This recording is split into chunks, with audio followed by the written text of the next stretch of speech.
Hello friends, आपका स्वागत है नितिन के विज्ञान में। आज हमारा टॉपिक है रिफ्रैक्शन ऑफ लाइट। ये 10th क्लास की साइंस से लिया गया है। इसमें हम पूरे चैप्टर को कवर करेंगे। इसमें हम पढ़ेंगे रिफ्रैक्शन क्या है, रिफ्रैक्शन का कारण क्या है, हम प्लेन सरफेस से रिफ्रैक्शन पढ़ेंगे, लेंस कैसे काम करते हैं, इमेज फॉर्मेशन पढ़ेंगे, ये सब पढ़ेंगे। चलो फिर शुरू करते हैं। सबसे पहले पढ़ेंगे रिफ्रैक्शन क्या है। देखो, रिफ्रैक्शन, मान लिया आपके पास कोई मीडियम है जो ट्रांसपेरेंट मीडियम है। लाइट इस मीडियम से आई और जब वो इस मीडियम में जाएगी तो वो अपने पाथ को चेंज करेगी। एग्जैक्टली मतलब वो सीधे सीधे नहीं जानेगी, वो अपने पाथ में या तो इधर की तरफ जाएगी या इधर की तरफ चली जाएगी, अपने पाथ से डेविएट होगी। तो ये जो पाथ से डेविएट होना है, जब एक मीडियम से दूसरे मीडियम में लाइट जाएगी, इसे ही हम बोलते हैं रिफ्रैक्शन। लेकिन इसके लिए कंडीशन है कि लाइट ओब्लिकली आनी चाहिए। ओब्लिकली मतलब तिरछी आनी चाहिए, सीधी नहीं आनी चाहिए। अगर वो सीधी आएगी फिर तो वो सीधी निकल जाएगी। अदरवाइज अगर वो तिरछी आई कैसे भी, तो वो अपने पाथ को चेंज करेगी। तो ये जो पाथ में चेंज होना है लाइट का, इसे हम बोलते हैं रिफ्रैक्शन। डेफिनेशन देखते हैं। The change in the path of light, light के पाथ में चेंज होना when light goes from one transparent medium to other obliquely. जब लाइट एक मीडियम से दूसरे ट्रांसपेरेंट मीडियम के अंदर जाएगी ओब्लिकली। ओब्लिकली का मतलब तिरछी, ठीक है। ऐसे नहीं, सीधी नहीं आनी चाहिए, तिरछी आनी चाहिए। इसे बोलते हैं हम रिफ्रैक्शन। या इसे और तरीके से समझ सकते हैं, बेंडिंग ऑफ लाइट, लाइट का मुड़ जाना जब ये एक मीडियम से दूसरे मीडियम में जाएगी, इसे हम रिफ्रैक्शन बोलते हैं। सवाल ये है कि रिफ्रैक्शन होता क्यों है, रिफ्रैक्शन का कारण क्या है। भाई लाइट अपने पाथ को चेंज क्यों कर रही, तो इसका कारण है कि हर एक मीडियम में लाइट की स्पीड अलग अलग होगी। मान लिया एक मीडियम है ये मीडियम 1 और दूसरा मीडियम है ये नीचे इस सरफेस से मीडियम 2, तो हर एक मीडियम में लाइट की स्पीड अलग अलग होगी। सबसे ज़्यादा लाइट की स्पीड वैक्यूम के अंदर हुआ करती है। वैक्यूम के अंदर लाइट की स्पीड होगी 3 × 10⁸ मीटर पर सेकेंड।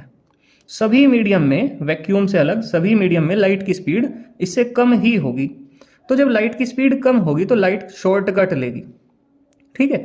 तो इस वजह से वो अपना पाथ चेंज करेगी, क्योंकि स्पीड क्या है, change in the speed of light from one medium to other medium. एक मीडियम से दूसरे मीडियम में जाने पे लाइट की स्पीड चेंज हुआ करती है, यही कारण है रिफ्रैक्शन का।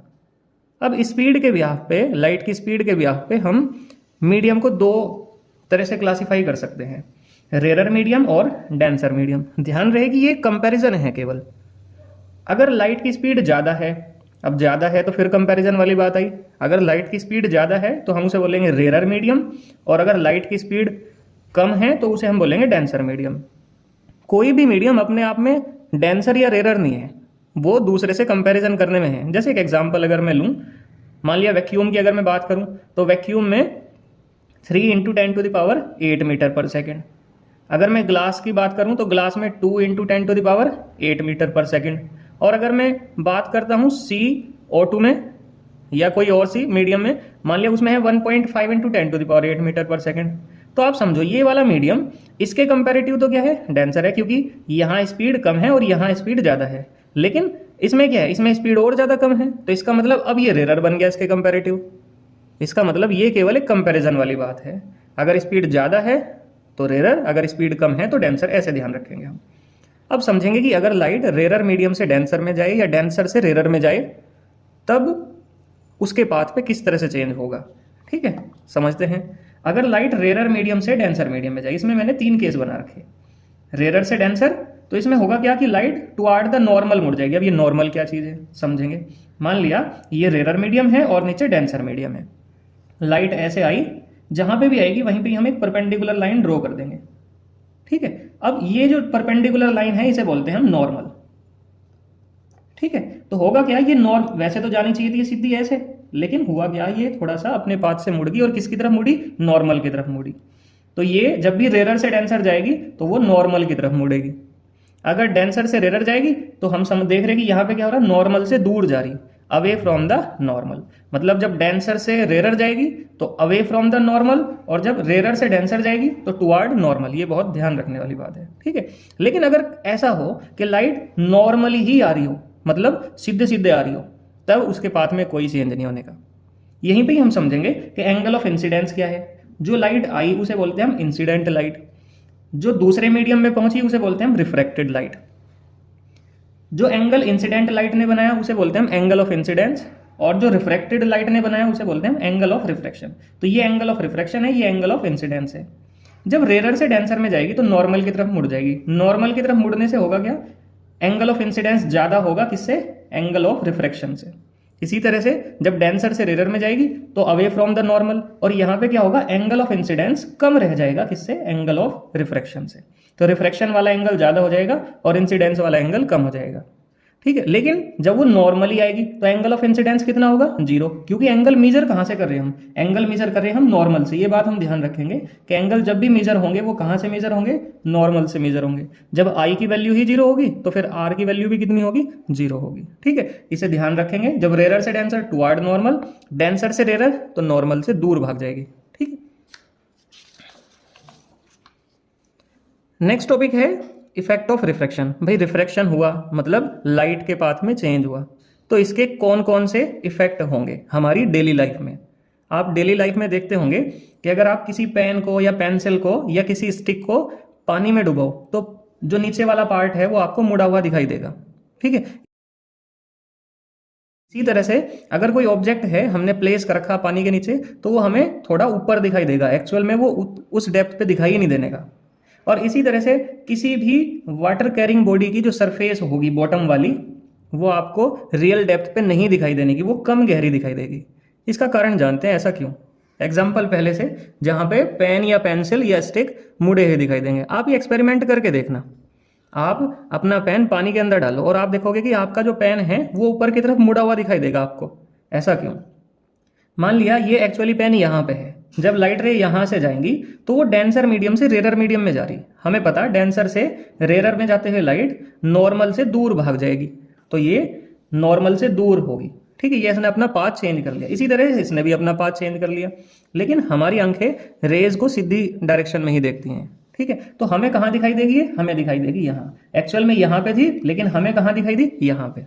दूसरा केस, जहां पे कोई ऑब्जेक्ट पड़ा हुआ है बॉटम में पानी के अंदर, लेकिन हमें वो कहां दिखाई दे रहा, हमें दिखाई दे रहा ऊपर। ऐसा क्यों, सेम जिस तरह से यहां पे पड़ा उसी तरह से यहां पे लाइट रेज यहां से गई, ये गई और नॉर्मल से दूर चली गई, क्योंकि रिफ्रैक्शन हुआ। और रिफ्रैक्शन में डेंसर से रेयर में जा रही तो डेंसर से रेयर में जाने पे लाइट नॉर्मल से दूर भाग गई। इसी तरह से यहाँ पे भी क्या हुआ, लाइट डेंसर से रेयर में जा रही, नॉर्मल से दूर भाग गई। लेकिन अब समझो हमारी आंखें हैं, मान लिया यहाँ हमारी आंख है। ठीक है, तो हमारी आंखें तो सीधे सीधे देखेंगी, वे कैसे देखेंगी, वे इस लाइट को यहाँ पे देखेंगी, तो ऑब्जेक्ट हमें यहाँ पे दिखाई देगा, यहाँ पे नहीं दिखाई देने का, क्योंकि यहाँ पे रिफ्रैक्शन की वजह से लाइट मुड़ गई थी। सेम केस यहाँ पे है, यहाँ पे भी क्या हुआ, मान लिया ये बॉटम है और बॉटम से लाइट रे गई तो वे क्या होगी, रिफ्रैक्ट होके मुड़ गई, और हमें तो मुड़ी ही नहीं दिखाई दिया करती, हमें तो सीधी डायरेक्शन में चलती दिखाई देंगे, तो एक्चुअल में हमें बॉटम यहाँ दिखाई देंगे। तो इसी वजह से अगर कोई स्विमिंग पूल में नहाने जा रहे हो हम, तो एकदम से ना कूदें, क्योंकि हमें वो कम गहरा दिखाई देगा। वो किसकी वजह से, रिफ्रैक्शन की वजह से। कोई भी नदी, कोई भी तालाब, कोई भी समुद्र हमें एक्चुअल में उतना गहरा नहीं दिखाई देने का जितना वो है, हमें कम गहरा दिखाई देगा। अगर आप किसी बकेट में आपने पानी भर रखा, किसी बाल्टी में आपने पानी भर रखा और उसके अंदर कोई ऑब्जेक्ट डाल दिया आपने, वो आपको कम गहराई पे दिखाई देगा, जबकि वो एक्चुअल ज्यादा गहराई पे है। ठीक है, ये सब किसकी वजह से है, रिफ्रैक्शन की वजह से है। आप ये एक्सपेरिमेंट अपने घर में करके देख सकते हैं। नेक्स्ट है term refractive index. Refractive index है क्या, अब हमें ये तो पता लगा कि सबसे ज्यादा स्पीड किसके अंदर है, वैक्यूम के अंदर। और वैक्यूम के अंदर स्पीड कितनी है, 3 × 10⁸ मीटर पर सेकेंड। आप इसे याद रख सकते हैं। लगभग इतनी ही एयर के अंदर भी है। एयर के अंदर भी स्पीड कितनी है, जितनी वैक्यूम में है। थोड़ा सा कम है लेकिन हम उसे मार्जिनली मान सकते हैं कि उतनी ही है। अब लाइट किसी दूसरे मीडियम में गई और उसमें स्पीड क्या है, कम। उसमें लाइट की स्पीड क्या है, कम है। तो अगर मैं लाइट की स्पीड को डिवाइड कर दूं, जिस मीडियम से आ रही और जिस मीडियम में गई, तो हमें मिल जाएगा रिफ्रैक्टिव इंडेक्स। अगर मैं लाइट की स्पीड को डिवाइड कर दूं, जिस मीडियम से आई और जिस मीडियम में गई, इसमें स्पीड मान लिया c है और इसमें स्पीड v है, तो अगर मैं c को v से डिवाइड करता हूं तो मुझे रिफ्रैक्टिव इंडेक्स मिल जाएगा। कैसे डिफाइन करेंगे, अगर जनरली हमारे जो भी क्वेश्चंस होंगे वो वैक्यूम से होंगे, तो अगर वैक्यूम से लाइट आई और किसी मीडियम में गई, तो वैक्यूम में जो स्पीड है अगर मैं डिवाइड कर दूं मीडियम में जो स्पीड है, किसकी स्पीड, लाइट की, तो हमें रिफ्रैक्टिव इंडेक्स मिलेगा। तो speed of light in vacuum upon speed of light in medium, जिस मीडियम से आई अपॉन जिस मीडियम में गई, इस तरह से हम रिफ्रैक्टिव इंडेक्स का क्वेश्चन कर सकते हैं। एक क्वेश्चन हमें दिया हुआ find refractive index of a medium, हमें एक मीडियम का रिफ्रैक्टिव इंडेक्स निकालना जिसमें लाइट की स्पीड हमें दे रखी है कितनी, हमें दे रखी है लाइट की स्पीड 2 × 10⁸ मीटर पर सेकेंड, और हमें यह भी दिया हुआ कि वैक्यूम के अंदर लाइट की स्पीड कितनी है 3 × 10⁸ मीटर पर सेकेंड। हमें रिफ्रैक्टिव इंडेक्स निकालना। रिफ्रैक्टिव इंडेक्स को हम एन से भी रिप्रेजेंट करते हैं, 12th क्लास में जाके देखेंगे आप इसे म्यू से भी रिप्रेजेंट करते हैं। तो ये केवल रिप्रेजेंटेशन है, इसमें कोई घबराने की बात नहीं है। तो n इज इक्वल टू होगा, हमने अभी पढ़ा C/V, और C की वैल्यू कितनी है 3 × 10⁸ मीटर पर सेकेंड अपॉन V की वैल्यू कितनी है 2 × 10⁸ मीटर पर सेकेंड। 10⁸ से 10⁸ कैंसिल आउट हुआ, बचा कितना 1.5। तो रिफ्रैक्टिव इंडेक्स की वैल्यू कितनी आ गई 1.5 आ गई इसकी वैल्यू। एक बात ध्यान रखेंगे, ये एक यूनिटलेस क्वांटिटी है। कैसी है, यूनिटलेस, इसकी कोई यूनिट नहीं होनेगी। यूनिट क्यों नहीं होनेगी, आप देखो सेम क्वांटिटी का रेशो है। इसकी डेफिनेशन में भी देखेंगे कि क्या है, it is the ratio of speed of light in vacuum. Vacuum के अंदर स्पीड क्या है लाइट की, किसके साथ में रेशो है, speed of light in given medium, जिस मीडियम में भी आपसे बात कही गई। ये तो बात रही वैक्यूम और किसी मीडियम की। लेकिन अगर वैक्यूम ना हो और दो अलग अलग मीडियम हो, एक मीडियम 1 है एक मीडियम 2 है, इसमें स्पीड v1 है इसमें स्पीड कितनी है v2, तब हम कैसे निकालेंगे रिफ्रैक्टिव इंडेक्स। एक्चुअल में रिफ्रैक्टिव इंडेक्स तो निकलेगा लेकिन ये दूसरे के रेस्पेक्टिव निकलेगा, दूसरे के रिलेशन में निकलेगा। तो अगर मुझे दूसरे वाले का रिफ्रैक्टिव इंडेक्स निकालना, किसके रेस्पेक्ट में, पहले वाले के, तो निकालने का तरीका क्या है, ध्यान रखना ये दूसरे वाले मीडियम का रिफ्रैक्टिव इंडेक्स है। और रिफ्रैक्टिव इंडेक्स निकालने का क्या तरीका है, जिस मीडियम से आई लाइट उसमें स्पीड तो v1 अपॉन जिस मीडियम में गई अपॉन में v2, उसमें जो स्पीड है।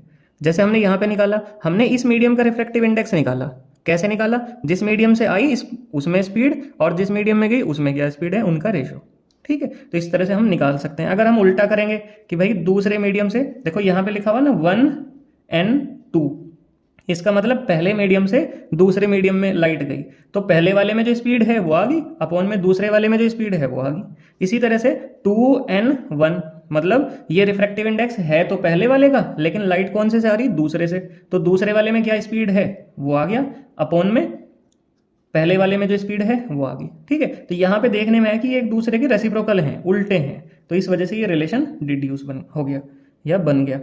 एक बात हम समझेंगे ध्यान से, जिसका जितना ज़्यादा रिफ्रैक्टिव इंडेक्स होगा, अगर किसी मीडियम का रिफ्रैक्टिव इंडेक्स ज़्यादा है, मान लिया मैंने कुछ रिफ्रैक्टिव इंडेक्स ले रखे, एक रिफ्रैक्टिव इंडेक्स है 2, एक है 1.5, एक है 1.2 और एक है 1, ये आपको रिफ्रैक्टिव इंडेक्स दिए, रिफ्रैक्टिव इंडेक्स की वैल्यू दी।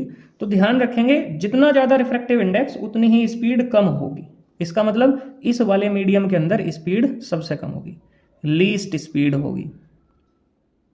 ठीक है, मान लिया इसमें v1 है, इसमें v2 है, इसमें v3 है, इसमें v4 है। अगर मुझे इनका ऑर्डर लिखना हो तो सबसे कम स्पीड किसमें है, इसमें, तो v1 सबसे बाद में आएगा, फिर v2 आएगा, फिर v3 आएगा और फिर v4 आ जाएगा, क्योंकि जिसका रिफ्रैक्टिव इंडेक्स कम है उसमें स्पीड सबसे ज़्यादा है, जिसका रिफ्रैक्टिव इंडेक्स सबसे ज़्यादा है उसमें स्पीड सबसे कम है।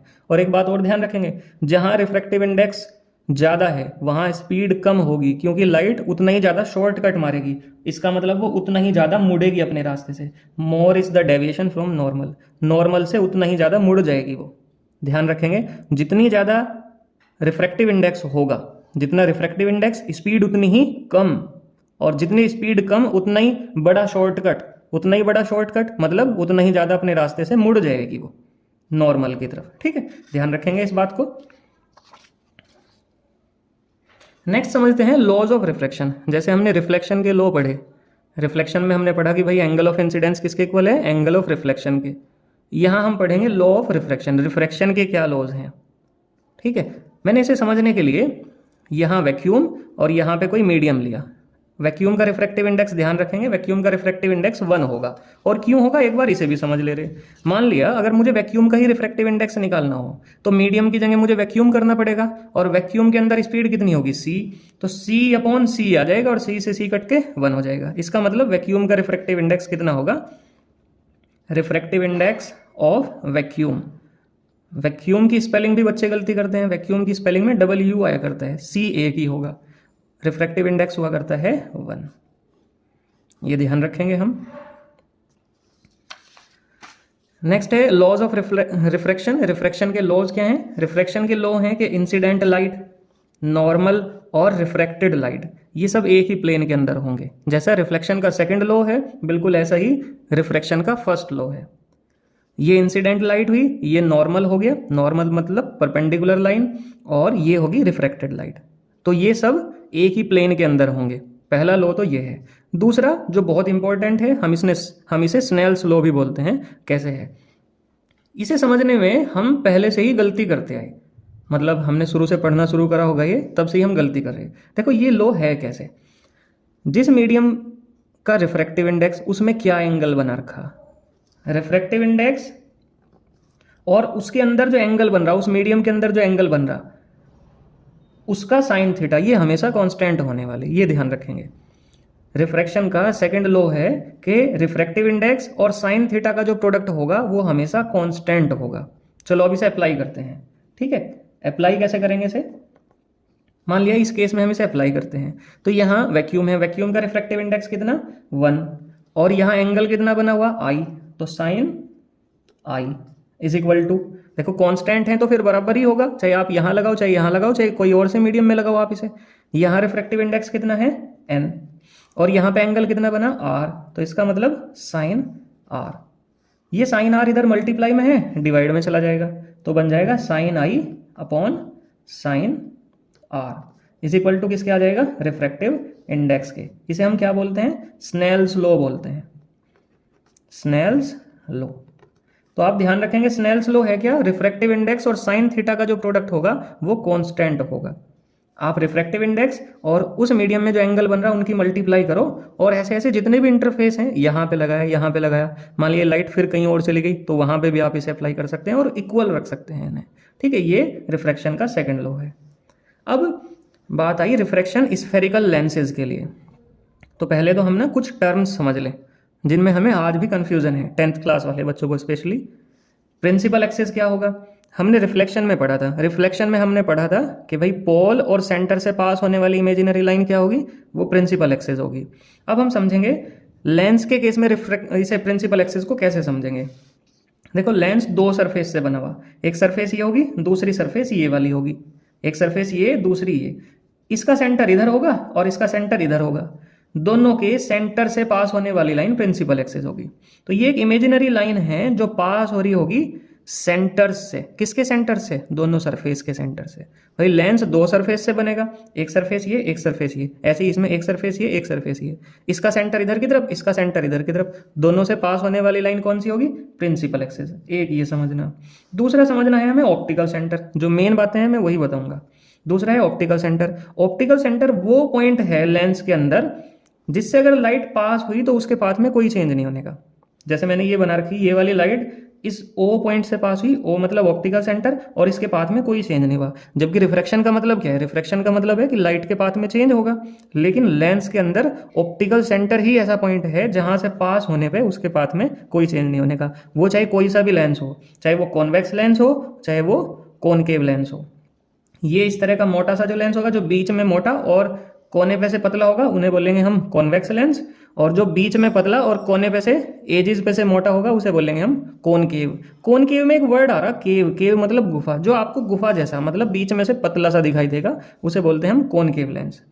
नेक्स्ट है प्रिंसिपल फोकस। अब प्रिंसिपल फोकस क्या है, देखो जैसा हमने मिरर में पढ़ा था, मिरर में हमने क्या पढ़ा कि भाई प्रिंसिपल एक्सिस की जितनी भी लाइंस पैरेलल आएंगी वे एक पॉइंट से पास होंगी, उसे हम क्या बोलते हैं, उसे हम फोकस बोलते हैं। इसी तरह से यहाँ पे भी है, ये प्रिंसिपल एक्सिस हो गया, प्रिंसिपल एक्सिस के ये सब पैरेलल लाइंस आई। ठीक है, अब ये जिससे भी पास होंगी या पास होती महसूस होंगी उसे हम बोलते हैं फोकस। तो कॉन्वेक्स लेंस में ये फोकस हो गया और कॉनकेव लेंस में ये फोकस हो गया। ठीक है, ध्यान रखेंगे प्रिंसिपल एक्सिस के पैरेलल सारी लाइंस किससे पास होंगी, फोकस से पास होंगी, ये ध्यान रखना हमें। अच्छा, इसमें फोकस जो है, अच्छा साइन कन्वेंशन का हम ध्यान रखेंगे। साइन कन्वेंशन ऑलमोस्ट वे ही हैं जो हमने मिरर में पढ़ी। भाई राइट की डिस्टेंस पॉजिटिव, लेफ्ट की डिस्टेंस नेगेटिव, ऊपर की हाइट पॉजिटिव, नीचे की हाइट नेगेटिव। आप देख रहे हैं कि यहाँ पे जो फोकस है वो राइट में है, इसका मतलब फोकल लेंथ कैसी है, पॉजिटिव है।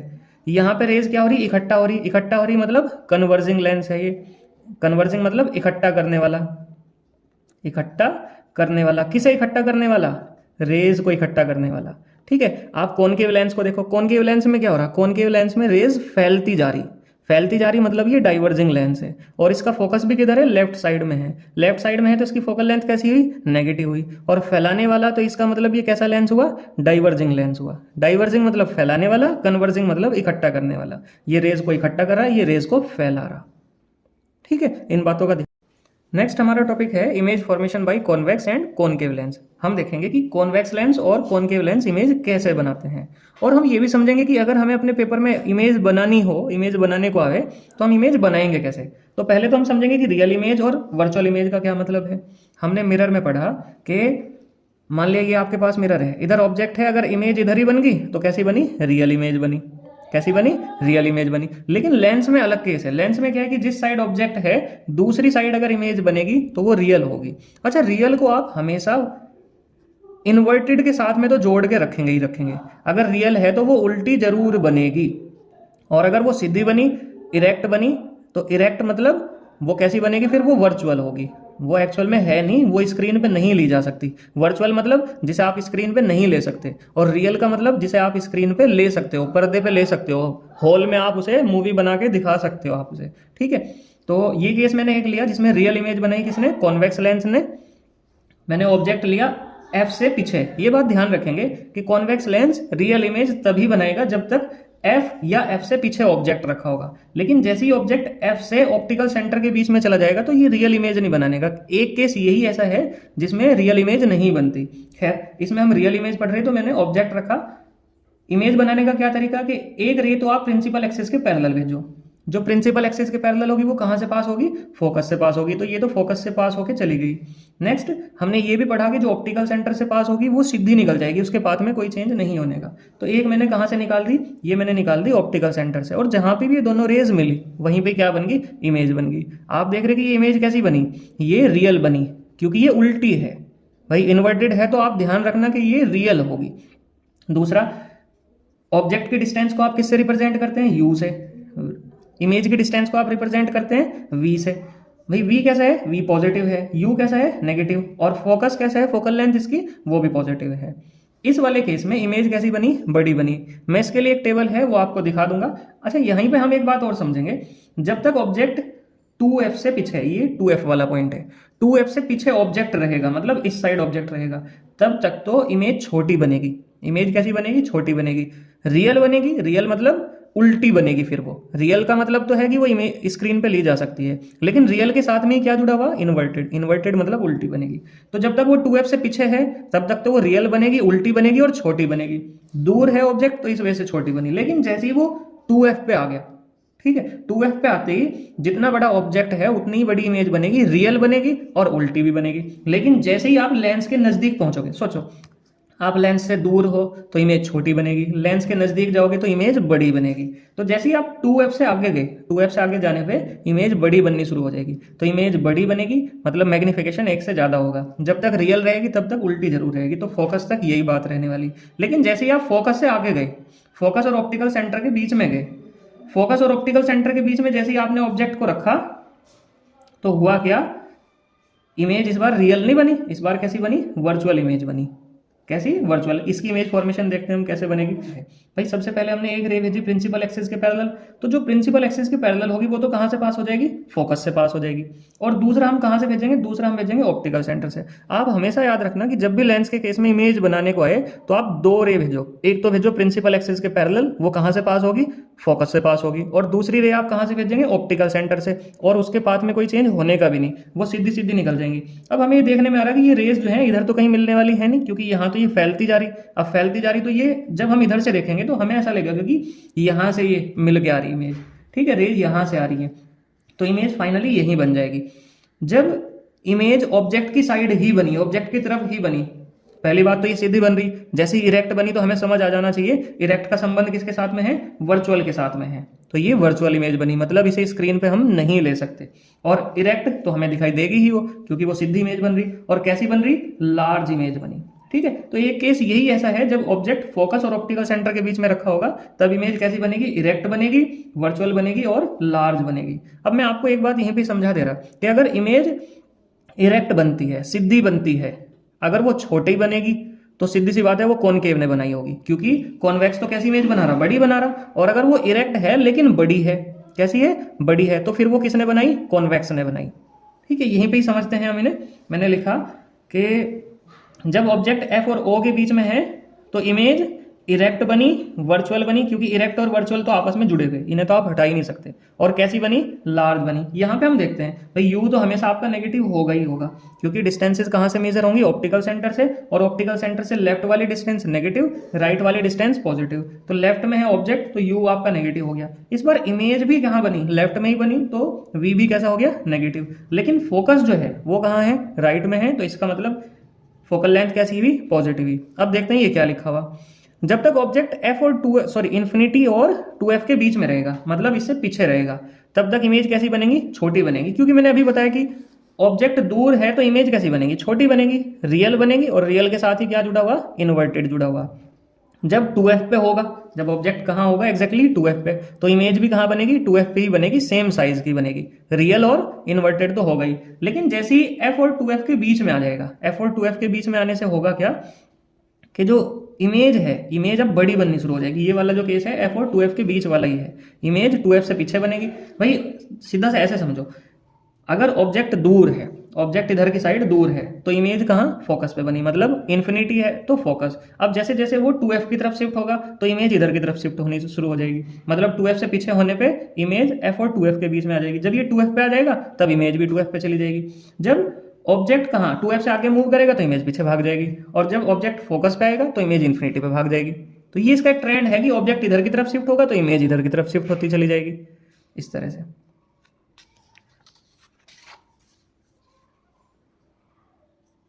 नेक्स्ट है हमारा कॉनकेव लेंस कैसी इमेज बनाएगा। देखो, कॉन्वेक्स लेंस है, कन्वर्जिंग लेंस, हमने ऑलरेडी पढ़ लिया कि कॉन्वेक्स लेंस कैसा है, कन्वर्ज, वो रेज को इकट्ठा करने का काम करेगा। कॉनकेव लेंस कैसा है, रेज को फैलाने का काम करेगा। सपोज ये मेरे पास ऑब्जेक्ट है, ठीक है, तो इमेज बनाने का एक सीधा सा फंडा कि एक पैरेलल भेजो प्रिंसिपल एक्सिस के, उसे कहां से पास करो, फोकस से। ये इसका फोकस हो गया, ध्यान रखना कॉनकेव लेंस का फोकस होगा लेफ्ट साइड में। तो ये अब एक्चुअल में तो फोकस से पास होगी नहीं, जाएगी तो ये इधर की तरफ, क्योंकि ये डाइवर्जिंग है, लेकिन हमें ऐसा लगेगा कि ये कहाँ से आ रही, फोकस से। और दूसरी रे हम कहाँ से निकालेंगे, ऑप्टिकल सेंटर से। क्यों, क्योंकि ऑप्टिकल सेंटर से पास होने में इसके पाथ में कोई चेंज नहीं होगा। तो अब ये रेज इधर तो मिलने की नहीं मिलेंगी, तो हमें कहाँ से लगेगा, हमें लगेगा कि यहाँ पे मिल रही, तो इमेज यहाँ पे बनेगी। इमेज कैसी बनी, इमेज बनी स्मॉल साइज की। कैसी बनी, स्मॉल साइज की। और कैसी बनी, इरेक्ट। इरेक्ट है तो वर्चुअल तो होगी ही। तो मैंने अभी बताया कि अगर इरेक्ट इमेज स्मॉल हो तो वो किसने बनाई, कॉनकेव ने। अगर इरेक्ट इमेज बड़ी है तो किसने बनाई, कॉन्वेक्स ने। मैंने लिखा कॉनकेव लेंस हमेशा कैसी इमेज बनाएगा, वर्चुअल। वर्चुअल होगी तो फिर इरेक्ट तो होगी और छोटे साइज की। इसका एक ही केस पढ़ा जाया करता है। यही वजह है कि हम इसका एक ही केस पढ़ते हैं, क्योंकि ये हमेशा इरेक्ट स्मॉल साइज की इमेज बनाएगा। और इमेज बनेगी कहाँ, ये भी बात ध्यान रखेंगे। इमेज बनेगी एफ और ऑप्टिकल सेंटर के बीच में, फोकस और ऑप्टिकल सेंटर के बीच में इसकी सारी इमेज बन जाएंगी। अगर इसका ऑब्जेक्ट इन्फिनिटी पे रखा तो फोकस पे बन जाएगी, और जैसे जैसे ऑब्जेक्ट इसके नजदीक आएगा तो इमेज भी इसके बीच में ही बन जाएगी। ठीक है, ये मैंने लिखा हुआ कि अगर इमेज इरेक्ट है, छोटी है तो कॉनकेव ने, अगर इरेक्ट इमेज है, बड़ी है तो कॉन्वेक्स लेंस ने। और ध्यान रखेंगे कि अगर इमेज उल्टी है तो फिर वो कॉन्वेक्स नहीं बनाई होगी, क्योंकि अगर उल्टी है तो वो रियल होगी। और कॉनकेव तो रियल बनाया नहीं करता, कॉनकेव कैसी बनाया करता है, हमेशा वर्चुअल इमेज बनाया करता है। ये नोट करने वाली बात थी। नेक्स्ट है लेंस फॉर्मूला। अब ये लेंस फॉर्मूला क्या है, जैसे मिरर फॉर्मूला किस किसके बीच का रिलेशन था, फोकल लेंथ, इमेज की डिस्टेंस और ऑब्जेक्ट की डिस्टेंस के बीच। तो लेंस फॉर्मूला भी वही रिलेशन है, लेकिन ये लेंस के लिए वैलिड है। तो ये फोकल लेंथ, इमेज की डिस्टेंस और ऑब्जेक्ट के बीच के डिस्टेंस का रिलेशन है 1/f = 1/v - 1/u। Linear magnification क्या है, लीनियर मैग्निफिकेशन भी बिल्कुल एग्जैक्टली वही डेफिनेशन है कि इमेज की हाइट अपॉन ऑब्जेक्ट की हाइट। तो इमेज की हाइट को अगर मैं ऑब्जेक्ट की हाइट से डिवाइड करता हूं तो मेरे पास क्या आ जाएगा, लीनियर मैग्निफिकेशन आ जाएगा। v/u से हम इसे कैलकुलेट कर सकते हैं। भाई मिरर में क्या था, मिरर में यहाँ पे प्लस था और यहाँ पे माइनस था, तो उल्टा हो गया सीन। ठीक है, m कैसा होगा, पॉजिटिव होगा। अगर इमेज कैसी है, इरेक्ट। अब समझेंगे ऐसा क्यों। सोचो कि अगर इमेज इरेक्ट है, यहाँ पे देखते हैं इस वाले केस में इमेज कैसी बनी, इरेक्ट बनी, सीधी बनी, तो i की वैल्यू प्लस पॉजिटिव होगी, ऊपर की हाइट कैसी होंगी, पॉजिटिव होगी, नीचे कैसी होंगी, नेगेटिव। तो ये भी पॉजिटिव है और u भी पॉजिटिव है, मतलब सॉरी o भी पॉजिटिव है, तो i भी पॉजिटिव, o भी पॉजिटिव, तो m की वैल्यू कैसी आ गई, पॉजिटिव। अब o तो पॉजिटिव होगा ही होगा, लेकिन अगर इमेज उल्टी बन जाए तो आई नेगेटिव हो जाएगा। तो जैसे ये नेगेटिव हुआ इन्वर्टेड इमेज में, आई कैसा होगा, नेगेटिव, ये नेगेटिव ये पॉजिटिव, तो एम की वैल्यू कैसी आ जाएगी, नेगेटिव। अब नेक्स्ट टर्म है पावर ऑफ लेंस। लेंस की पावर से क्या मतलब है, तो लेंस की पावर का मतलब है रेज को इकट्ठा करने की एबिलिटी, मतलब ability to converge the rays of light, rays of light, light की रेज को इकट्ठा करने की ability is known as power, is known as power, उसे हम क्या बोलते हैं, पावर बोलते हैं। ठीक है, अब सीधी सी बात है, कॉनकेव लेंस तो रेज को इकट्ठा करता नहीं, तो इसकी पावर कैसी होगी, नेगेटिव। किसके लिए, कॉनकेव के लिए। क्यों, कॉनकेव कैसा है, डाइवर्जिंग है, ये तो फैलाने का काम करे। बल्कि कॉन्वेक्स की पावर कैसी होगी, कॉन्वेक्स की पावर पॉजिटिव होगी। क्यों पॉजिटिव होगी, पॉजिटिव इस वजह से होगी क्योंकि वो कन्वर्ज करने का काम करता है, वो इकट्ठा करने का काम करता है। अगर हमें पावर को कैलकुलेट करना हो तो पावर को कैलकुलेट करने का तरीका है 1/f, लेकिन ये ध्यान रखेंगे कि f किस में होना चाहिए, f होना चाहिए मीटर के अंदर। अगर फोकल लेंथ मीटर में है तभी आप इस फॉर्मूले को यूज कर सकते हैं, अगर नहीं है तो फिर उसे चेंज कर लेंगे। कैसे, 100 से डिवाइड कर लेंगे। भाई अगर कोई चीज़ सेंटीमीटर है, सेंटीमीटर में है और उसे मैं मीटर में कन्वर्ट करना चाहता हूं तो मैं क्या करूंगा, 100 से डिवाइड कर लूंगा। एग्जाम्पल के तौर पे मान लिया 30 सेंटीमीटर है और 30 सेंटीमीटर को मीटर में कन्वर्ट करना, तो 30/100, ये किस में कन्वर्ट हो गया, मीटर में। तो इस तरह से आप क्या कैलकुलेट कर लेंगे, पावर। तो आप इसे ऐसे भी डिफाइन कर सकते हैं पावर को। मान लीजिए जिन बच्चों को एबिलिटी ऑफ कन्वर्ज नहीं समझ आ रहा तो आप वो ऐसे डिफाइन कर सकते हैं कि reciprocal of focal length in metre, वो ऐसे डिफाइन कर सकते हैं। ठीक है, तो बहुत आसान क्वेश्चन है, ऐसे करके सोल्व कर लेंगे। नेक्स्ट है, अब इस चैप्टर में जो थ्योरी वाला पार्ट था वो तो ऑलमोस्ट हो गया हमारा खत्म। अब मैंने कुछ क्वेश्चन लिए हुए जो पिछले साल में आए हुए और उन्हें देखते हैं। सबसे पहला क्वेश्चन है डिफाइन वन डायोप्टर। अब पहले तो ये पता होना चाहिए कि डायोप्टर है क्या। तो ये ध्यान रखेंगे कि पावर की जो यूनिट है इसकी यूनिट होगी डायोप्टर। जैसे हम डिस्टेंस को किस में मेजर करते हैं, मीटर या सेंटीमीटर में, या फोकल लेंथ को भी मीटर सेंटीमीटर में हम मेजर करते हैं, इसी तरह से पावर को हम किस में मेजर करते हैं, डायोप्टर में।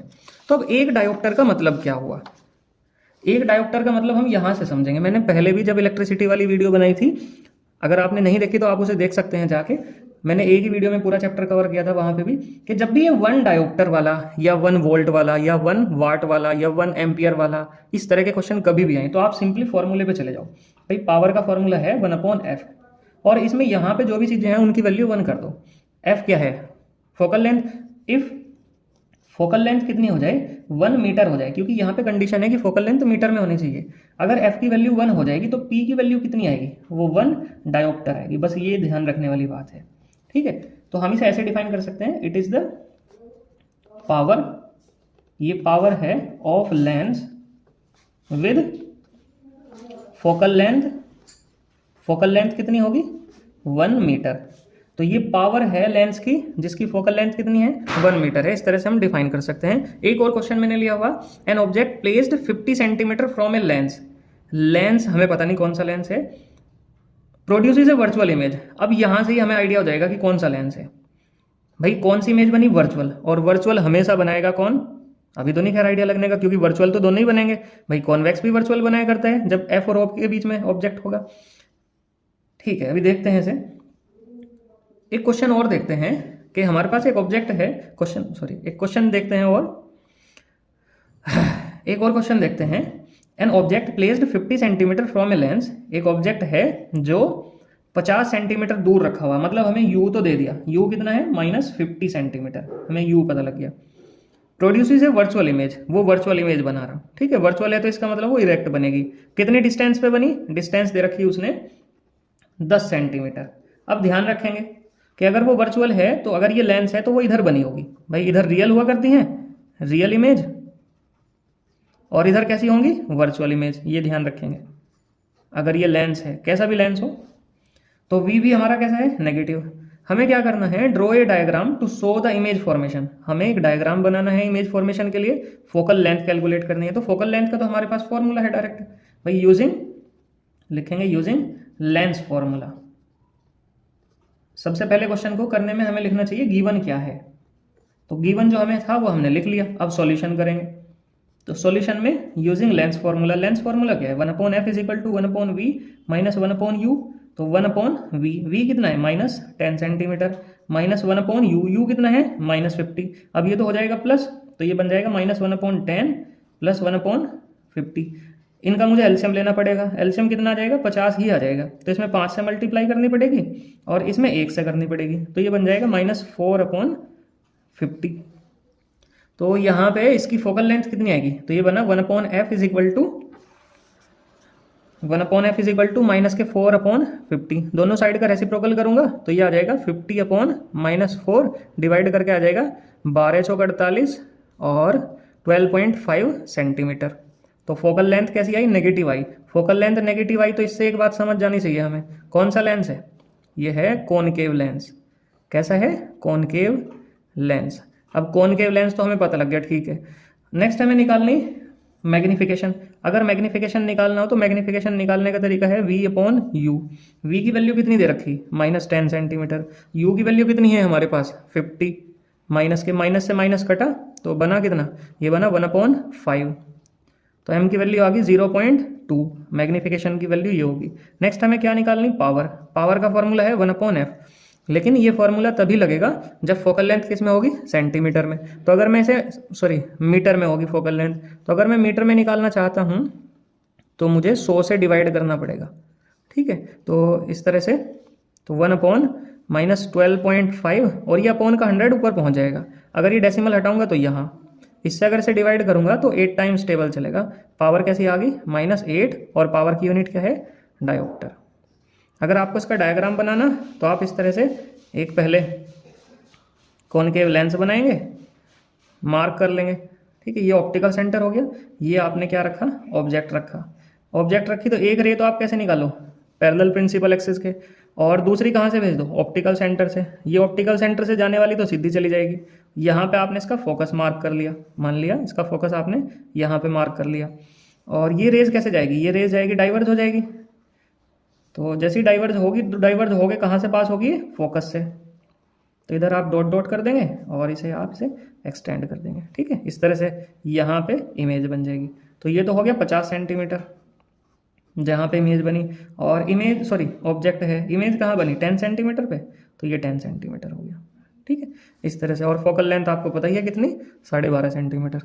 इस तरह से आप इस चैप्टर की जो भी प्रॉब्लम्स होंगी उन्हें सॉल्व कर लेंगे। एक वीडियो और आएगी जिसमें हम पिछले साल के जितने भी क्वेश्चंस हैं जो बोर्ड में आए हुए उन्हें सॉल्व करेंगे, इस चैप्टर के भी, रिफ्लेक्शन के भी, और पिछले साल के हम सैम्पल पेपर भी करेंगे। तो इसी तरह से आप सपोर्ट बनाइए रखिएगा। मिलते हैं फिर नेक्स्ट वीडियो में।